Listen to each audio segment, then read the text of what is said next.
My first sketch there, my first ideogram, which is an overall impression or gestalt of the target. As you can see there, a lot of chaotic activity with a lot of ups and downs, very frantic there. And I wrote here lots of peaks and spikes and lots of big movements. Then with this, I had impressions of energy, lots of movement. It's very energetic, very frantic. And then I had this line that was looking towards the future of this. So it feels like I'm looking towards the future on this target.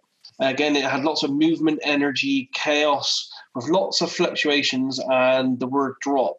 And bear in mind, these ideograms or sketches you're seeing here are unlike any ideograms I've probably ever done in 24 years of doing this. They're very, very jagged, very harsh. So moving to this ideogram or overall impression, I had a feeling of a bottom or a base. And I wrote here an AOL of a flat line, so a guess of a flat line, because I had this impression in my head of one of those heart monitors where you see the green line and it's going dee. And that's why I had this really big horizontal swing. I've never really done that in a videogram where I had to do this really in-depth dragging the pen across the page thing. So I felt that that's quite important. I did one more impression here, and as you can see, it starts off with lots of peaks, ups and downs, and then had this continual kind of like flat line.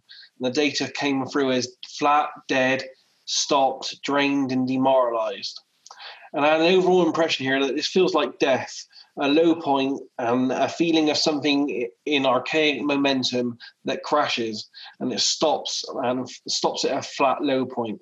So as you can see here, I did the chaos part at the beginning, and then it literally goes flat lines and dies. So I tried to sketch the target for this one, and it essentially ended up sketching these peaks and troughs. So I had the peak where it says, yay, everyone's excited, and then it drops. Everyone says, shit, what's happening? Then it goes up again, and they're all happy again, and then it has an even bigger drop. It slightly recovers, and then everyone says, fuck, so I don't know what was going on here, but that's the way it came across. And I had the data here that there will be a medium-term rise or rises, and then a solid drop, which will be hard. Then there will be a recovery, which will be short-lived. Then there will be a massive redrop and a slight correction, and then a new low. And it'll be flat for a long period. Definitely going to be a fall, and it's going to be a movement, and it's going to feel like it's pushed. So it feels like there's someone behind this or something behind this. There's going to be a massive momentum. It's going to be a time of chaos and problems, and it's going to be brought about or exasperated by the news or media. And there's going to be some kind of conflict, and people are going to be very scared. This feels like it's going to be a major situation that affects the target in a very solid negative way. It's going to be very chaotic at first with some fight back and recovery, but in the end, it just feels like it's going to drop and be dead. It's going to be a traumatic time, and I still got that line here, that kind of flat line or a solid baseline. So I asked what's happening here, and I had the impressions of anger and distrust and fighting and a possibility or a guess here of war. I had a feeling of generally negative and conflicted time caused by a surprised event. This will catch many people by surprise, and it's going to be a future event. And I wrote here a little bit, it feels, I've got this little smiley face thing at the bottom here where I said it feels a bit like a war zone. So it's a very short, quite negative session on this one. I'm sitting at my desk with a red light, clearing my mind, getting ready to address the target, and I'm clearing things start firing in my mind, and I draw them just to get them out of the way. So I saw this big imposing structure that seemed to have matching sides, and a lot of people that out demonstrating and rioting, trouble in the streets. And it was, I kind of got the idea of like the Tower of London, London Bridge.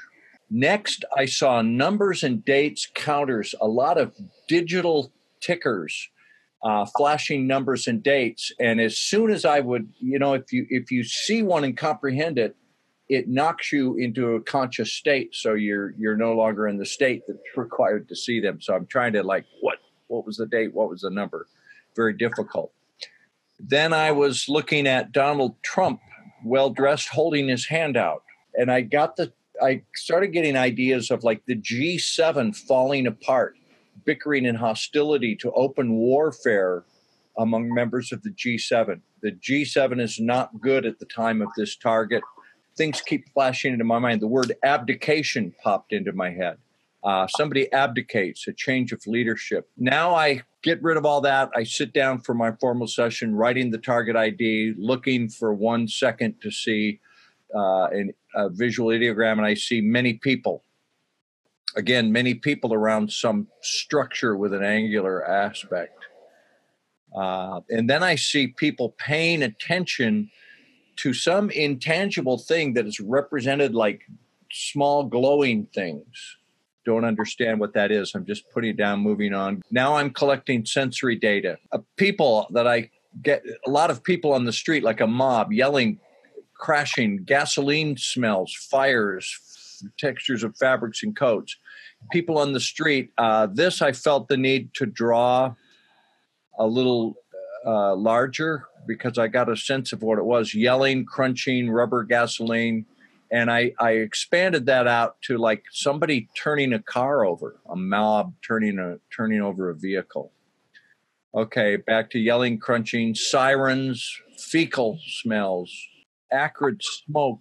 I wrote tear sting, which might relate to tear gas, acrid stinging, billowing cloud, noise, footsteps, yelling, smoke clinging to fabric. So if someone has been in a smoky environment and they come into your house, you can smell it on their smoke, on their clothes. Then at the next stage, I'm S2.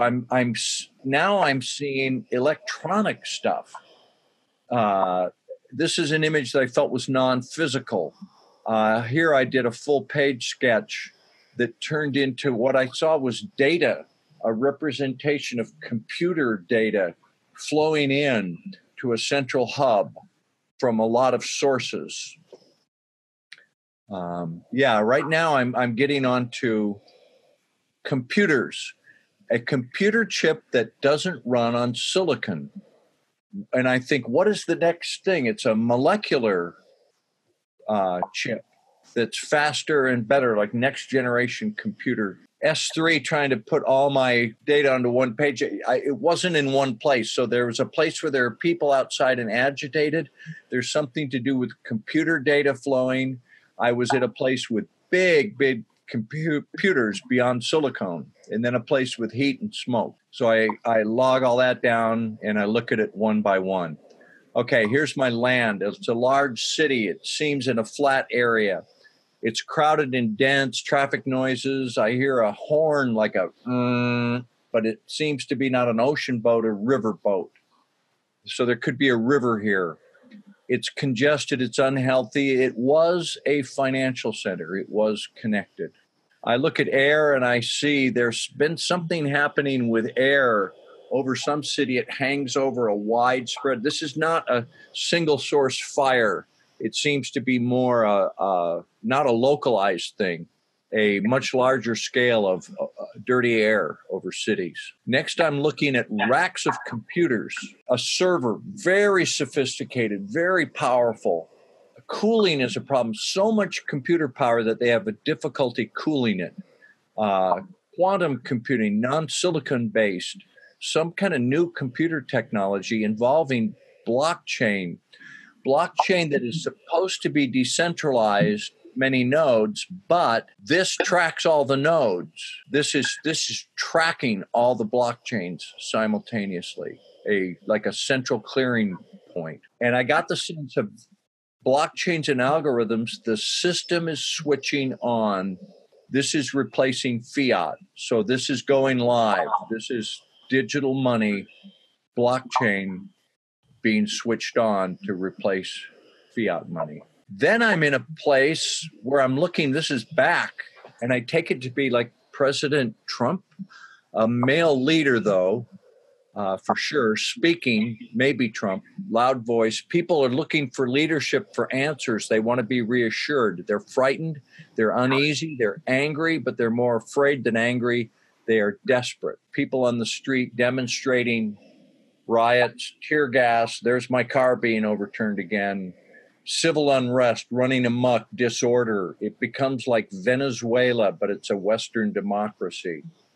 Wow, I've got to tell you that I do this in session and it doesn't have a visceral impact. It has more impact for me now when I go review my data, and I haven't done that until just now. And it's like, yeah, that was a scary event, or is going to be a scary event.